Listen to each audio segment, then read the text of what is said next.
name's Vince from mymatevince.com, and in this video today it's a kind of catch-up video on videos that I've recently done, things that don't warrant a full video but yet people might be curious. Have I read the comments? What was the final outcome of something? So for example, now this is a gaming laptop here. This was the one that I kind of got ripped off on eBay, and that video has actually done quite well views wise, which is good. So I thought I'd just do a quick follow-up about what I've done since then. So basically, at the end of that video, I was pretty sure that the problem was with this chip here. This is a PCH, a Platform Controller Hub. I think it's also called a chipset. So basically, I applied voltage into the board and this thing was heating up. Now, a lot of people in the comments said it was me that broke the chip because I put too much voltage in. Still slightly confused about that because yes, I did up the voltage to 4 volts and this chip might only run on, for example, 1 or 3.3 volts, but it was in constant current mode. And because it was in constant current mode, it didn't actually allow the voltage to go above 1 volt. So I'm a little bit confused there on whether, although I had my meter, although I had the power supply set to 4 volts or whatever it was, 5 volts, it was only reading 1 volt, which should be fine for this chip. It was like 1 volt and however many amps it was drawing. Now obviously, if the short was to suddenly disappear, yes, it's dangerous doing that because then you're going to have a whole load of voltage just suddenly go into the board. But yeah, I'm unsure about that one because there's as many comments saying that I did it correctly as there's many comments saying I did it wrong. So to me, I don't really understand what constant current is. I will do in the future as I do it more and more. Maybe it's just my meter that's different than everybody else's. Haven't got a clue. So I'm not too sure about it. But bottom line is, I thought that I proved the fault onto this chip, but other people are saying otherwise. So what I thought is I'll take the chip off. Now, as soon as I took the chip off, the short disappeared. So if you remember, across this capacitor here, we had a full short. Now, I've changed out the capacitor as well. If I just put my meter to continuity, you will see now if I go onto a ground there, if I go this side, that's ground. But now look, the positive side of it's no longer shorting, and again this coil's not shorting. So beforehand, I don't know if you remember, but there was a capacitor here that was shorting. That's no longer shorting now. Yeah, well that side is because that's the negative, but the positive's not shorting. So by me removing that chip, it definitely has got rid of the shorts that was there before. And as well as that, if I just go straight onto this capacitor here, have a listen. This is the faulty chip. Can you see I've got a short right across that capacitor? Yet, when I go on to the replacement one that I got from China for 20-something pounds, that capacitor is no longer shorting. So again, yes, maybe I did blow that one up, but I actually think that that was the problem. Annoyingly, I've put it on. It was a complete nightmare. I haven't got the proper equipment, and it was sliding all over the place, and in sliding all over the place, the solder balls would have been shorting and stuff like that. So it didn't go on nice at all. But it is on, and it is in the correct position. Whether all the balls are correct or not, I do not know. I think there's probably ones where the solder's come off, etc., and gone on to others. Not too sure, but it is on there. Now what's interesting is this is still not working and I am going to give up on this one now. But look, check this out. If I just roughly put it back together, you can now see that we have got voltages down here when we didn't have voltages before. So let's put that in there. Let's connect up the power supply here and plug this in, and you should see in a few seconds that a little blue light comes on here, which it does. Now watch this. If I turn it on, unfortunately it still doesn't work. But I still think it could be a problem with that chipset. But watch this, if I go onto here and put my meter to DC voltage, now check this out, if I was to go onto this chip, well I can actually go to this side of the coil now, because it's not shorting anymore. If I go onto this side of the coil, look, can you see no voltage? Yet when I turn it on, here, it will jump to 3.3 volts. So we've definitely got voltage here now. If I go onto this coil here, we've got 5 volts. And after a few seconds, that will drop away to nothing until I turn it back on again. But yet we still haven't got any voltages coming up here. And there's a couple of MOSFETs here. So on this MOSFET up here, which look like the input MOSFETs, I've got like 19 volts going into it. Hold on now.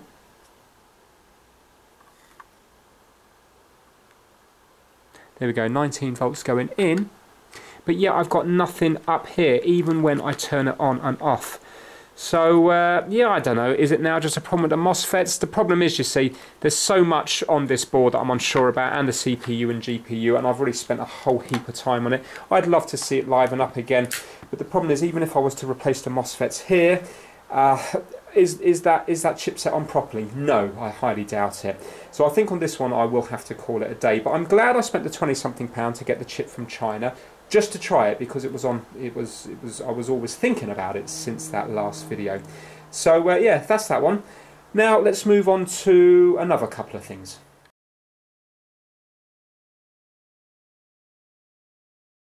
Now, some of you might remember this little Casio musical calculator, and a lot of people asked what the Melody Select was. And then I got some comments in telling me how to use it as well. So check this out. If I go over to that one there, so this is the musical calculator one. Yeah. Now, if I go to Melody Select, and if I was to hit, for example, this one, replace Happy Birthday. If I go to this one,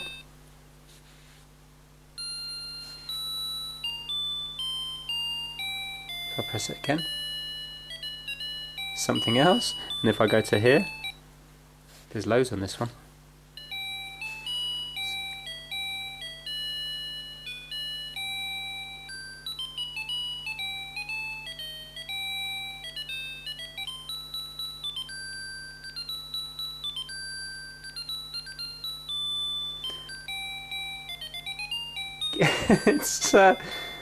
It's a fun little thing, isn't it?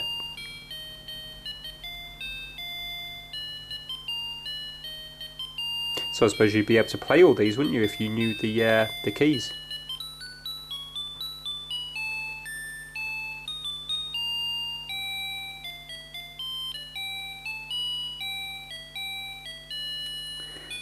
And enough of that. So yeah, just adds to the novelty of the musical calculator. Now, do you remember the Bang & Olufsen 1100? When it came to recording on this, it was really, really distorted. I didn't know whether it was the tape, whether I made up the leads wrong, or whether it was possibly the capacitors or something inside this thing. Well, it wasn't any of that. It was purely that I had it on the line out on this little player here. So line out is going to give too much volume into here, and that's why it was so distorted, because I think this is already amplifying it, then it's being amplified again. So now if I put it into the volume here, just a normal headphone jack, and lower it right down, it sounds, in my ears, it sounds perfect. So listen to this now. If I put it into here, just to show you the song that it's playing.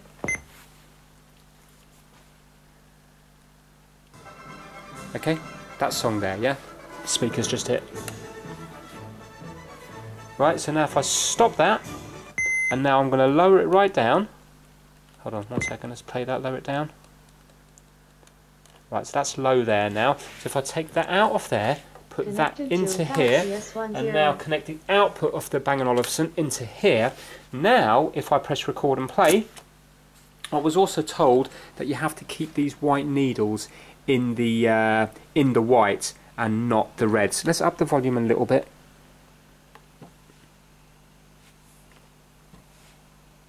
Let's try, hold on, because it will also go distorted if it gets in the red, you see, so let's lower that down. There you go. Right, so you can see they're just sort of flicking along the bottom there now. Yep. Now listen to how much clearer it is, so let's stop that. Stop this, rewind, play.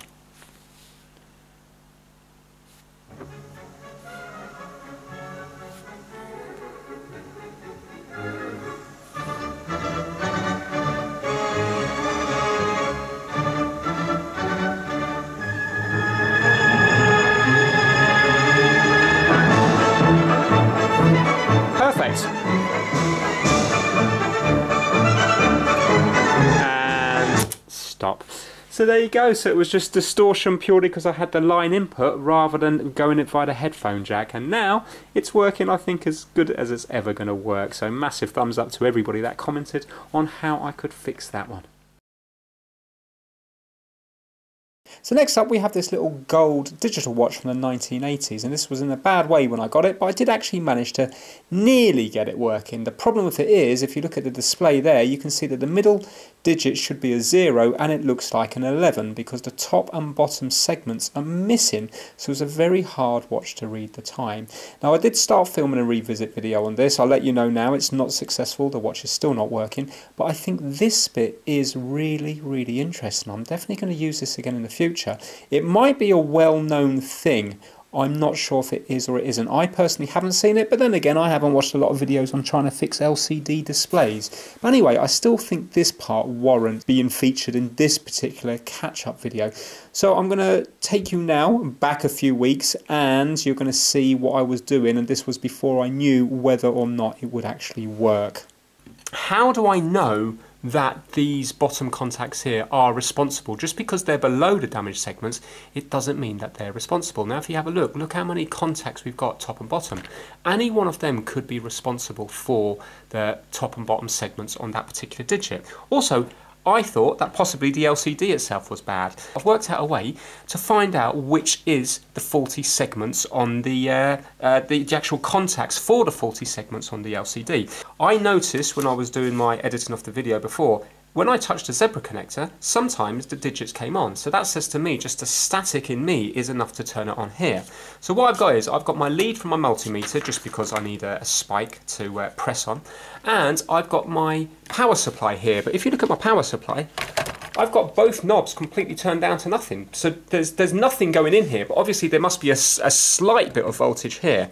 And what I'm doing is, I'm tapping the different segments as I go along while using myself as a ground. And when I do this, I've got white paper underneath it, I can see each segment bit by bit lighting up. So although the zebra connector has hundreds of contacts on it, the actual LCD only has the same amount of contacts that we've got here. Now I haven't counted them, but let's just pretend there might be 20 or 30 down the bottom and 20 or 30 up the top. So we haven't got a huge amount to actually get through.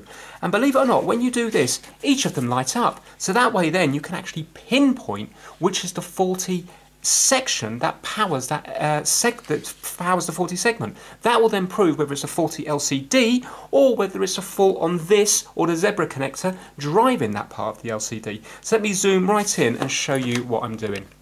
Hopefully it will still work. Now I don't want to do this too much because obviously this could break it and I've already proved which is the faulty segment. But hopefully you can see that now. So look, I'm going to use my fingers just top and bottom here, and watch this. When I touch here, can you see? It's lit up there. Now move along. Hold on, sorry. Move along, move along, move along, move along, and you can see the different parts. There we go. Can you see? Sorry, I keep missing because I'm looking in the viewfinder. Can you see it's lighting up different parts there? And look, if I go up here, can you see it's lighting up different ones? Now, can you see I've got a little blue mark here? Well, we know it's this segment here which is not working top and bottom. Yeah. So now look, if I hold here and I move my way along, look what lights up when I get to the blue mark. You ready? Ba-bum! Here, there. Can you see? Top and bottom lit up. So I now know it's not the LCD which is faulty. This part here is the faulty area for the segment. So what I've done is I've lined that up to where this goes here, and I've put a little blue mark on here where the faulty bit is, and that corresponds to this bit here, which goes round, which corresponds to this segment right here. So let me zoom right in on this. Right, so from this contact here, which I've now painted, it just goes through a little via, just like this one here, straight through the board, and it comes up from memory on this one here, and it goes all the way up, around to, where is it, the middle one, to this one here. Now I check for continuity, I'm not going to do it now, it'd be a bit awkward on camera, but I check for continuity from here, my painted conductive bit, all the way to here, and I had it. So I know the signal's now going from the LCD through, pretty much, I'm sure it's going through the zebra connector, all the way to here, So now where does it go to? Well, I turned it round, and sure enough, it goes to this little via here, but this is a blob chip, so it's got all this horrible stuff on it. And now back to the voiceover again. Unfortunately, I couldn't get it to work because every time I chipped away at the blob chip, it was just scraping away the trace underneath it, so I couldn't get onto a good bit of trace in order to run the conductive paint from that via that you see down to a good bit of trace, because every time I chipped away, it was removing the trace at the same time. But I do feel that that kind of proves the fault was going into the blob chip. I'm sure it was just that bit that wasn't sending the signal out, because some contacts were far worse and yet they were still working as far as the contacts are concerned. So I think the zebra connector is quite forgiving in that even if there's a slight height difference on the different contacts, that it will still work. So I do feel that the fault was definitely proved into the blob chip. So yeah, this one here wasn't successful, but I still like that little technique to prove which segments, which contact is faulty by proving the segments on the zebra connector. So maybe that will come in handy again in the future. So that is it for this video. It's nice to just give you guys a little update, because obviously you give me a lot of help in the comments and stuff, and I do read all the comments even though I haven't got time to get back to them all. And because of your comments, it leads to videos like this, and also proper revisit videos that can get things working again. It doesn't just help me, it helps other people out worldwide who watch these videos who may encounter similar problems. So that's all good. So if you enjoyed this video at all, please give it a big thumbs up, and please subscribe for more Trying to Fix videos. Take care. Bye now.